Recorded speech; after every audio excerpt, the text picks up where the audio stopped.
Welcome to the Wanderers History Podcast, and to the first proper episode of the new series, Rulers and Monarchs of the 16th Century Mediterranean. The first episode will be dedicated to arguably one of the most important figures of 16th century European and Ottoman history, Suleiman the First, also known as the Magnificent or the Lawgiver. Kanuni Sultan Suleiman was the 10th and longest reigning Sultan of the Ottoman Empire, reigning from 1520 until his death in 1566.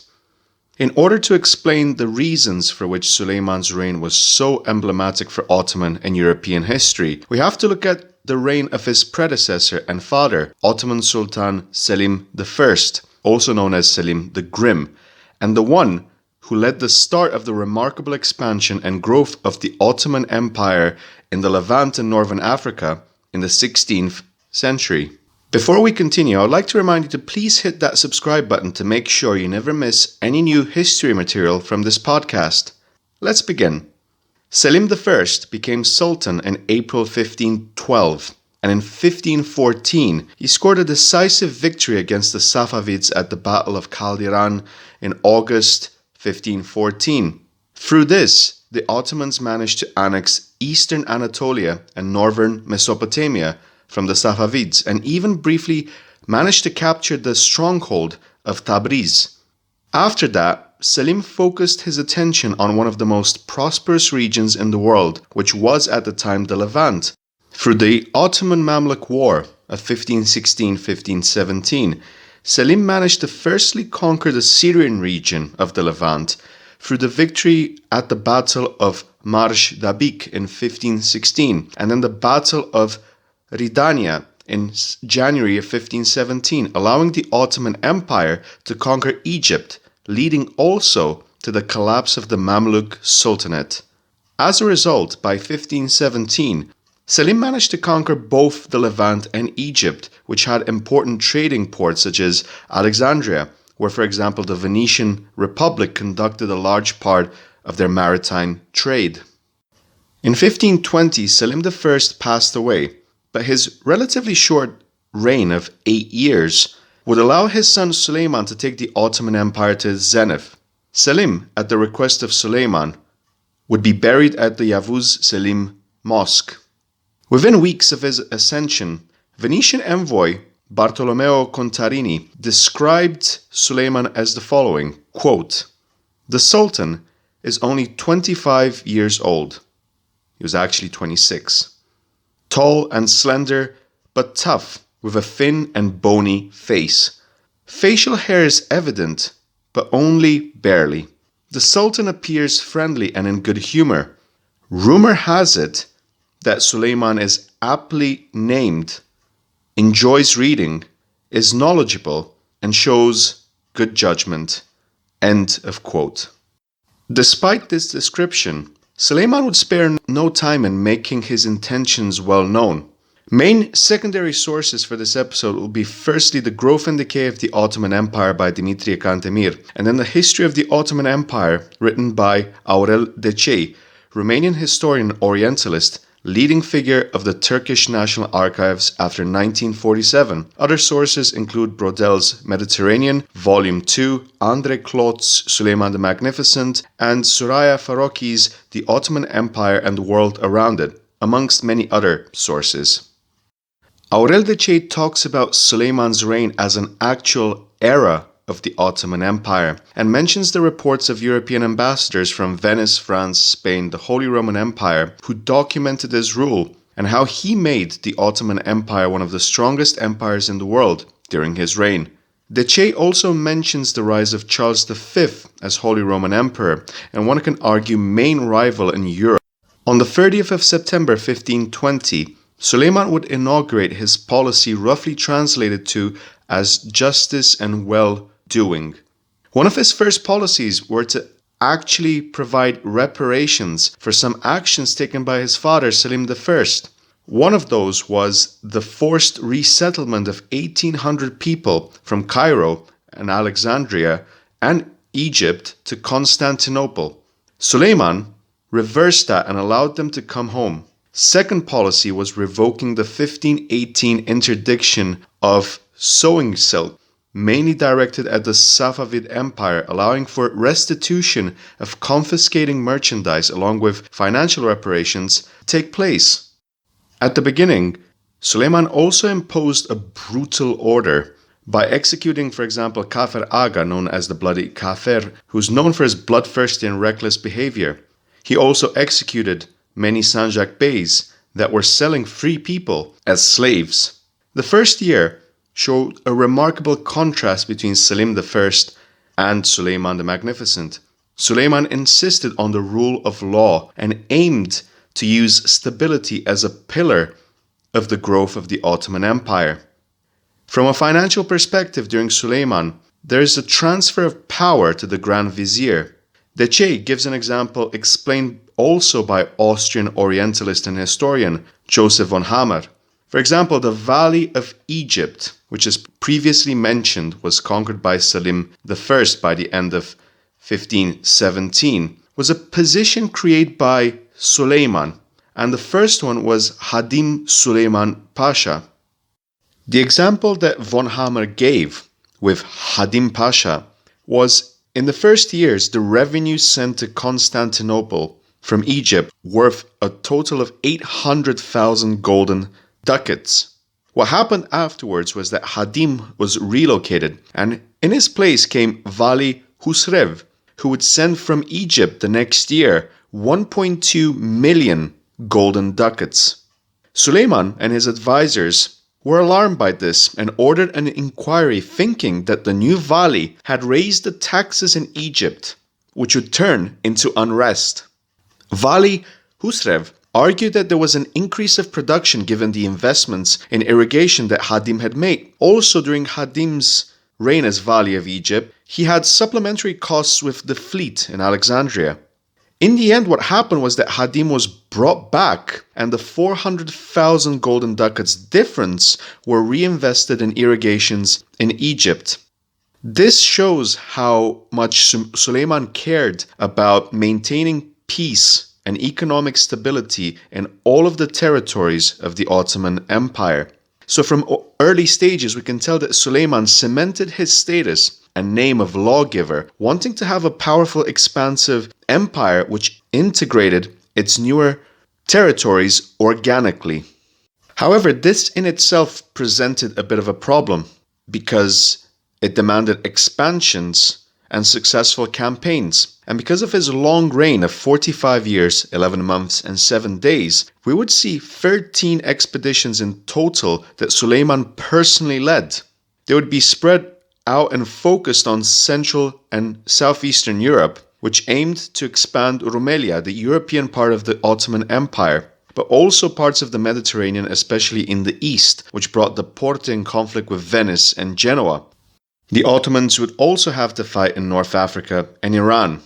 So in chronological order, the campaigns that Suleiman personally led would be the following. The first one, in 1521, saw a long campaign of 5 months and 13 days, which ended up with the occupation of Belgrade, something that his grandfather failed to do in 1456 against John Hunyadi. The second campaign in 1522 redirected his attention to Rhodos and what was thought to be an impregnable defense, where Suleiman managed to expel the Knights of St. John, who would eventually relocate, thanks to Charles V, Holy Roman Emperor, to Malta. The third campaign would be in 1526 and would see the crushing Ottoman victory at Mohacs, which led to the collapse of Hungary, the death of the last Jagiellonian King Louis II of Hungary, and threatened the heart of the Habsburg Austrian lands in Vienna. Fourth would be in 1529, Suleiman making a bold move, launching an expedition of 7 months and 7 days at Vienna, which turned out to be his first major failure. The fifth expedition would be a half-a-year one called Alaman Seferi, translated to the German expedition, followed by the sixth one between 1534 and 1536. More than a year and a half, we would see him have an expedition in the two Iraqs, called the Iraqain Seferi. The seventh campaign would be in 1537 in Puglia, followed in 1538 by the 8th one to Moldova, where we see the Kara-Bogdan Expedition.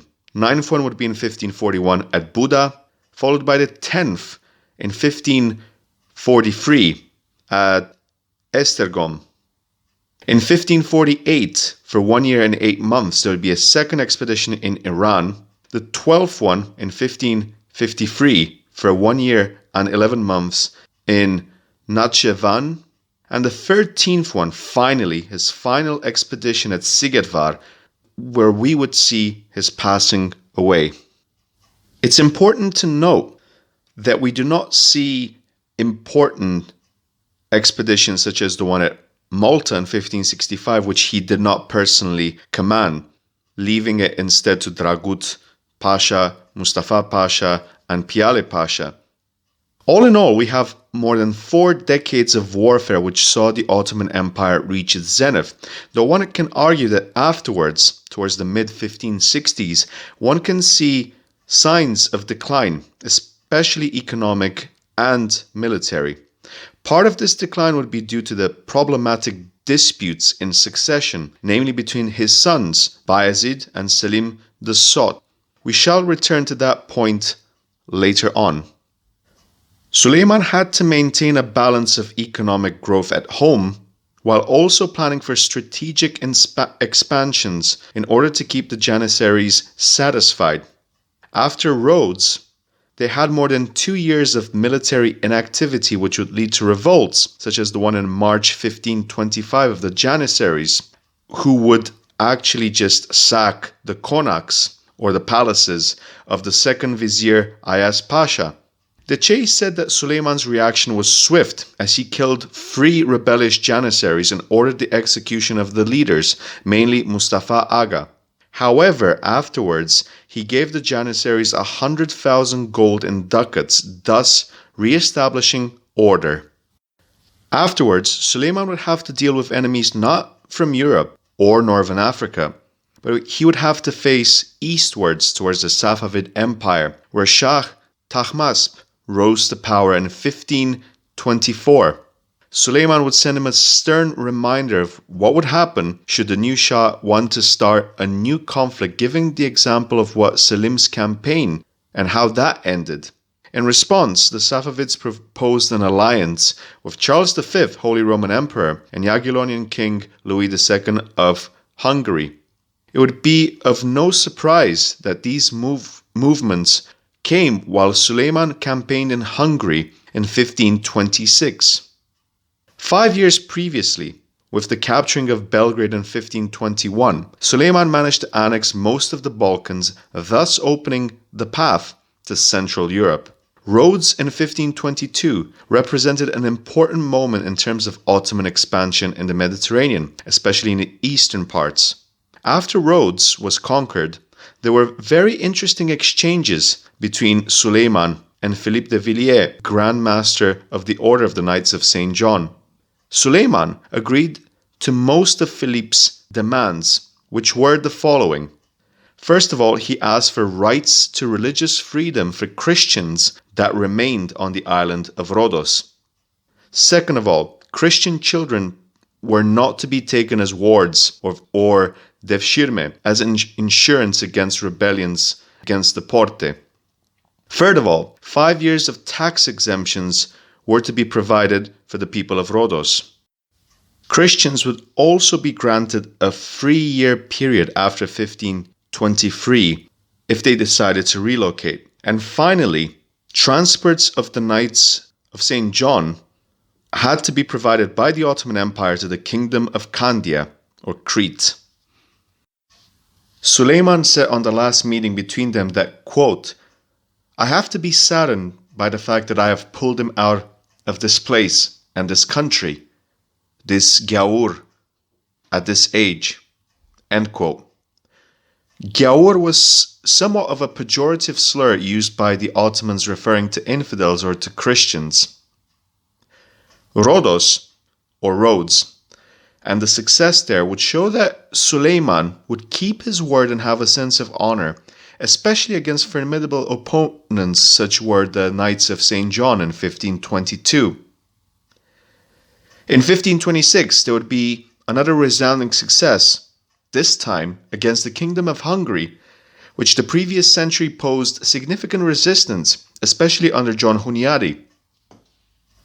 The state of the Hungarian kingdom by 1526 was adequately described by Pope Clement VII in a letter to Papal Nuncio Burgio dated 18th of January 1526, reading, quote, "This kingdom is not able to defend itself, and it is dependent on the disposition of the enemy.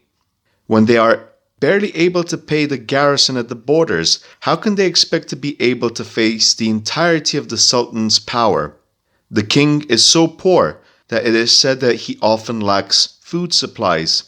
The Hungarian nobles care all but for themselves, and even if there would be cooperation, without war preparations nothing can be achieved. They can wage a battle, but if they lose it, they don't have reinforcements. Where to retreat to wait for assistance? And assistance from whom? The Holy Roman Empire is fraught by turbulences and are naturally an adversary of the Magyars.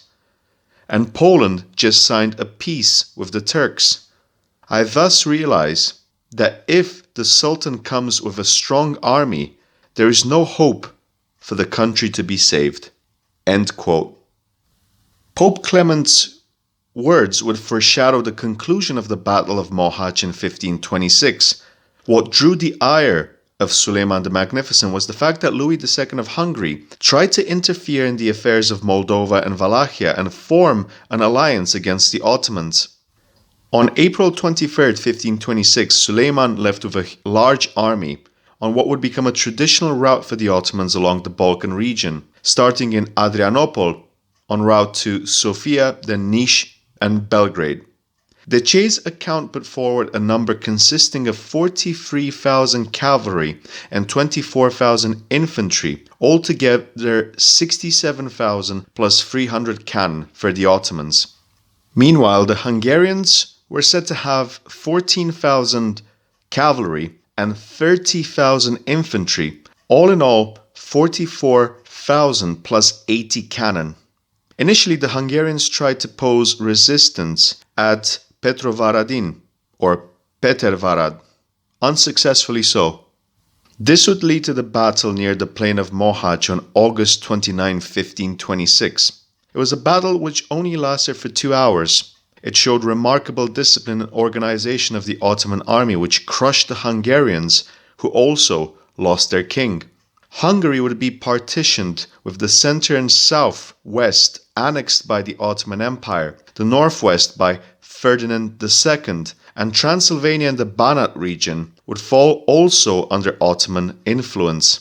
On September 11th, Suleiman would enter Buda, leave a garrison, and retreat.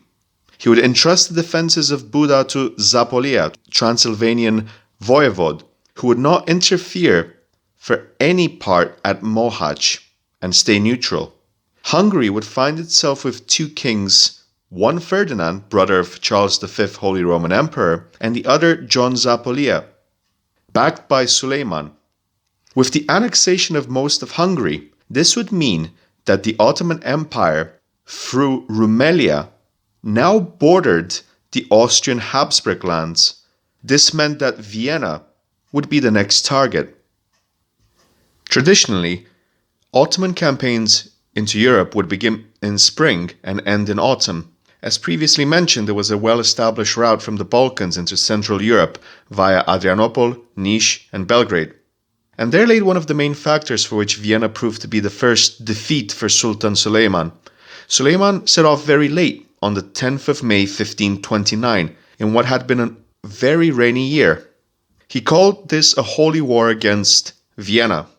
On August 18th, he stopped at Mohacs, where 3 years earlier he decisively defeated the Hungarians.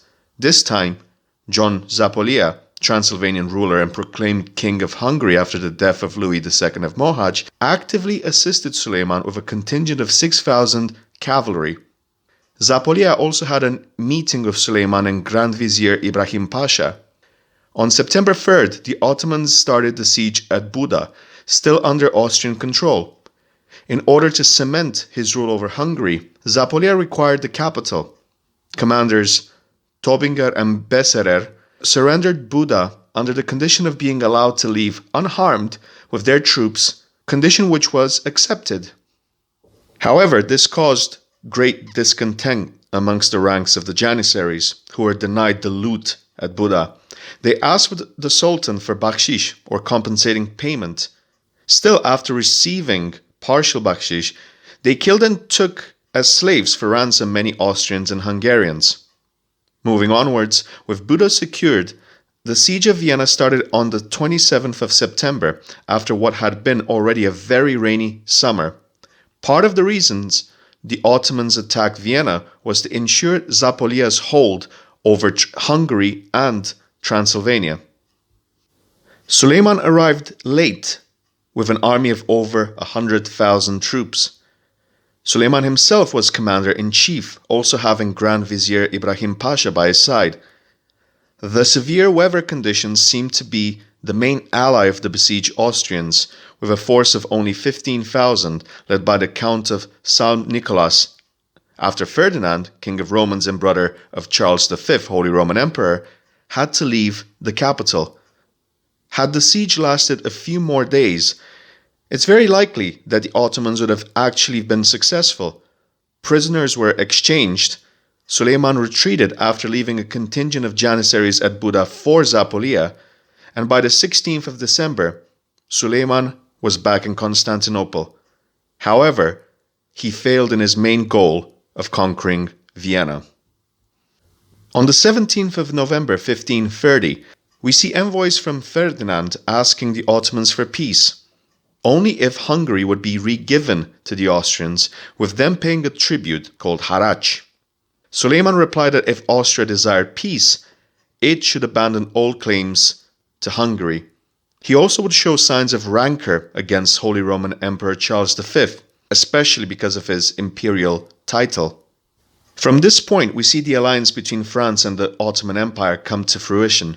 Francis I of France resented Charles V, having been taken prisoner and afterwards released. So there was a common enmity between France and the Ottoman Empire against Spain and the Empire. France would find itself in a very precarious situation between the Spanish hammer and the imperial anvil. Since 1525, we see the Franco-Ottoman relations improving, with Francis sending Jean Frangipani as envoy to the Porte, who asked Suleiman to attack the empire and Austria.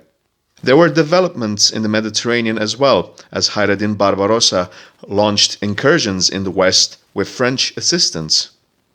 With internal struggles, which came partially due to the emergence of Protestantism, France could not afford to be caught between Spain and Austrian European supremacy and had to rely on Ottoman support. This would be reflected with special exemptions and privileges granted to the French trading vessels, and also allowed for France to start exerting its influence also in Ottoman-controlled Levantine regions.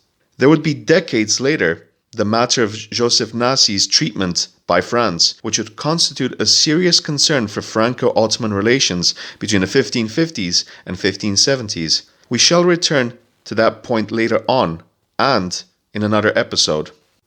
The war of the Ottomans against the Habsburgs continued. On April 25, 1532, at Niš, envoy of Ferdinand proposed an armistice, rejected by Sultan Suleiman. 30th of August of the same year, Suleiman sent an imperial letter to both Charles V and Ferdinand, inviting them to open battle, which did not receive any reply. The Ottomans went as far as going to Graz, plundering their way through. However, after the 11th of September, the Ottomans withdrew.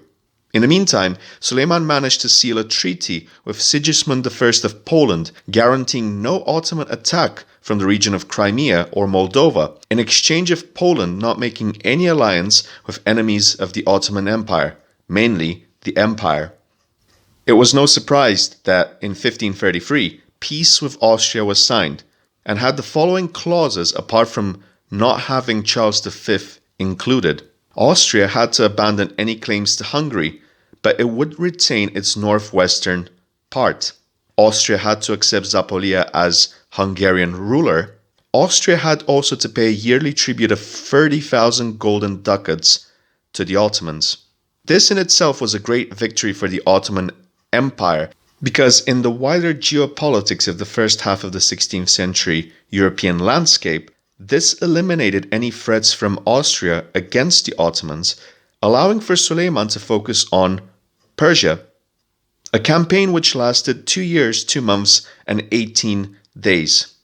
On the 11th of June 1534, Suleiman proceeded to travel with his army towards the Safavid Empire, aiming to confront Shah Tahmasp I. This was called the Expedition of the Two Iraqs. On the 28th of November 1534, the Ottomans conquered Baghdad with no blood spilled. For 4 months, Suleiman remained in Baghdad, and after a lot of back and forth, the Ottomans managed to keep hold of large parts of Iraq. The Sunni-Shia conflict as well would continue throughout the next centuries in the region. On the 8th of January 1536, Suleiman would be back in Constantinople. This allowed for Suleiman to refocus his attention once more on the Mediterranean. Hayreddin Barbarossa, about whom we talked about in a previous episode of the Ottoman Titans of the Mediterranean miniseries, proved instrumental for his Mediterranean campaigns. Charles V, backed by Pope Paul III with Andrea Doria's fleet, conquered Tunis in 1535. Barbarossa would counterattack the next year by attacking the Balearic Islands under Spanish control. At the same time, Suleiman asked him for the construction of a large fleet.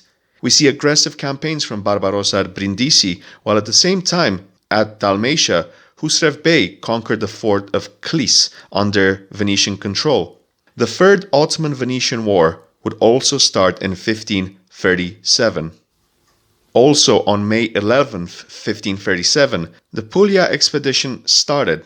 As part of the Franco-Ottoman alliance, the Ottomans invaded Apulia and southern Italy. Although the Ottomans produced much terror, Otranto and Brindisi held out. However, because France failed to meet its commitments, Suleiman abandoned the campaign in Italy and led to the siege of Corfu against the Venetian-held island. It was part, once more, of the Ottoman-Venetian War of 1537-1540. The Ottomans, however, failed to capture Corfu. On November 22nd, Suleiman would be back in Constantinople. In the meantime, in the autumn of 1537, Hayreddin Barbarossa occupied the Venetian islands of Naxos, Syros, Tinos, Stampalia, while also threatening Candia, known at the time as Venetian Crete. At Preveza, in the next year, which was one of the most important battles of the 16th century Mediterranean and an important win for the Ottomans, Barbarossa delivered a decisive win for Suleiman, which sealed the Ottoman victory during the Third Ottoman-Venetian War, which forced the Venetians to sign very disadvantageous capitulations and neutralized them as a threat to the Porte until 1570 and the emergence of the Fourth Ottoman-Venetian War of Cyprus. Preveza confirmed Ottoman supremacy in the Mediterranean, especially in the eastern parts where the majority of Venice's commonwealth was. However, the conflict with Charles V in Spain would continue. In 1541, Charles had tasked Andrea Doria with conquering Algiers, a campaign which proved to be a complete failure. In 1543, Barbarossa assisted the French during the siege of Marseille, and afterwards we have the infamous episode of him freeing Dragut, or Turgut, who would become a pivotal figure of the Ottoman and Corsair navy. In 1546, Suleiman lost Hayreddin Barbarossa, who died at the age of 80 and had under his wing the likes of Dragut, Uluj Ali, Hassan and Sinan Rais, and was the main reason for which the Ottomans had been nearly invincible for almost all of the first half of the 16th century in the Mediterranean. Dragut would take his place for the next 9 years. For more about that, you can check the episode dedicated to both Hayreddin Barbarossa and Dragut Rais from the Ottoman Titans of the Mediterranean series and playlist. However, it is important to mention that the previously mentioned military events were not led personally by Suleiman, So we have to go back to the 8th personal expedition in Moldova, ruled at the time by Petru Rareș. Since 1456, Moldova was paying a tribute called Harac, and in 1530 it amounted to 4,000 ducats along with a number of horses. Petru Rareș would stop paying the tribute and would start talking to Ferdinand, brother of Charles V. He also attacked Poland and aided in the capture of Alessio Gritti in 1534, sent by Suleiman to broker a peace between Zapolia and Ferdinand in Hungary. Wars with the Safavids in Venice delayed this Moldovan expedition. On August 16th, Suleiman camped at Babadag for 4 days and sent an envoy asking for answers from the Moldovan ruler. He didn't reply. Suleiman on the 21st of August went over the Danube at Isaccea. He also had the support of the Wallachian army, while Petru Rareș did not have the support of the boyars, or the local nobility, who actually had sent secret envoys to Suleiman asking for the removal of Petru Rareș. The Moldovan nobility asked for them to be able to keep their possessions and pay the pre-established tribute, meaning that Moldova would keep its autonomy under the protection of the Ottoman Empire. We find this from the reports of diplomats of King Ferdinand I called Verantius. This forced Rareș to withdraw to the settlement of Chiche in Transylvania. Suleiman, with the Tatars, would burn down and pillage most of Iași. No battle was fought. The boyars handed over the keys of Suceava, the capital, to Suleiman. Ștefan Lăcustă was named as the new Moldovan voivod, and he would have 500 janissaries left as guards for 2 years. The Moldovan campaign was more of a show of force of the Ottoman army, also facilitated by Petru Rareș's alienation of the Moldovan nobles. On the way back at Isaccea, Suleiman would hear about Barbarossa's triumph at Preveța over the Holy League, while also learning of the conquest of Aden in Yemen by Piri Reis.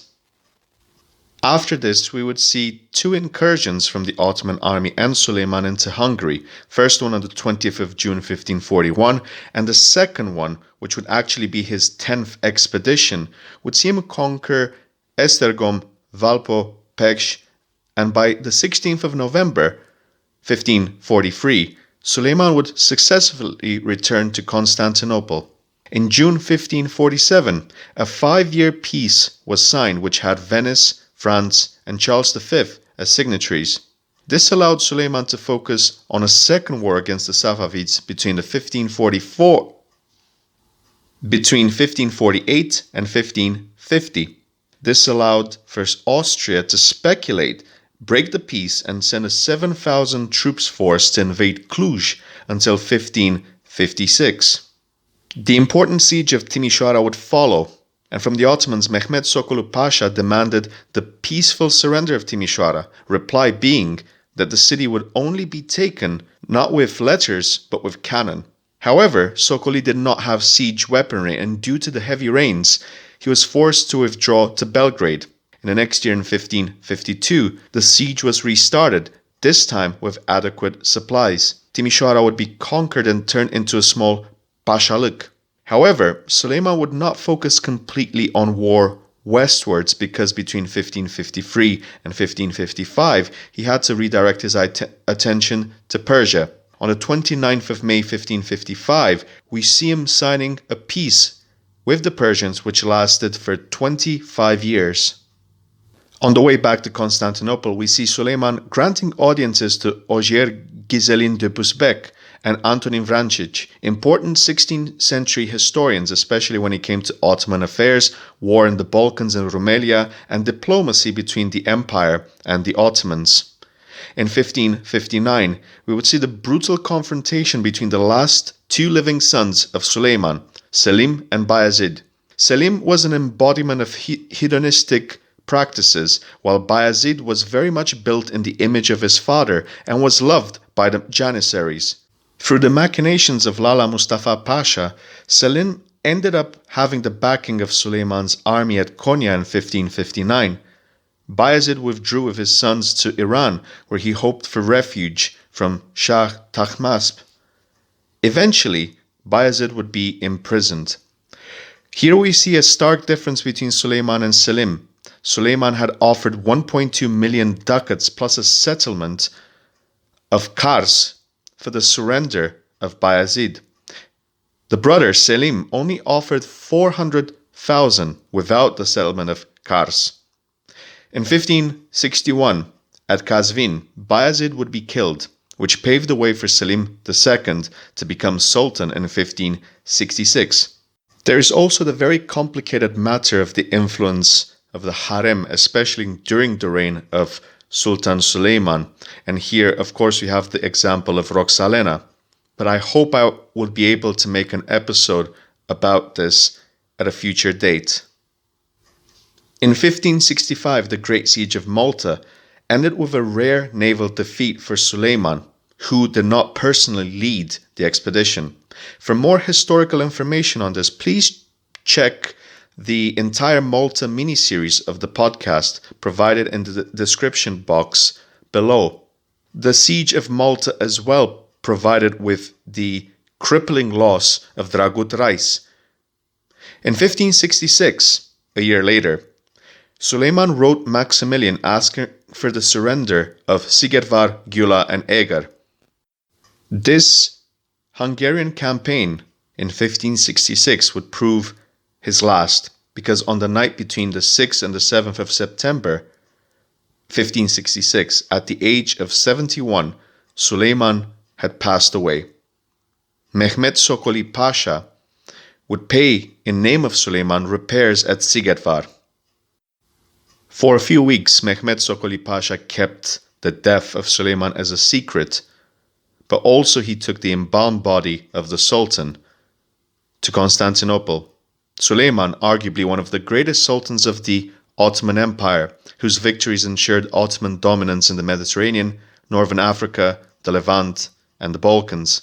However, his successor, Selim II, who he actively decided to assist instead of the other son, Bayezid, would oversee from 1566 the start of a decline, financial, military, and naval of the Ottoman Empire. A mercurial, hedonistic character, Selim, instead of a pragmatic and more able military commander such as Bayezid, showed the susceptibility of Suleiman to be influenced by the machinations of the harem and the pashas. It can also be argued that had it not been for the Grand Vizier Mehmet Sokoli Pasha, things would have taken an even worse turn for the Ottomans from 1566 onwards. For that reason, the next episode of the podcast will look at Mehmet Sokoli, his story, origins, and impact on Ottoman affairs, as he ended being one of the most important Ottoman figures of the second half of the 16th century Ottoman history. Thank you for listening to this episode about Suleiman the Magnificent, one of the greatest sultans of the Ottoman Empire. Don't forget to subscribe to the podcast to make sure you never miss any new history material. And until the next time, all the best.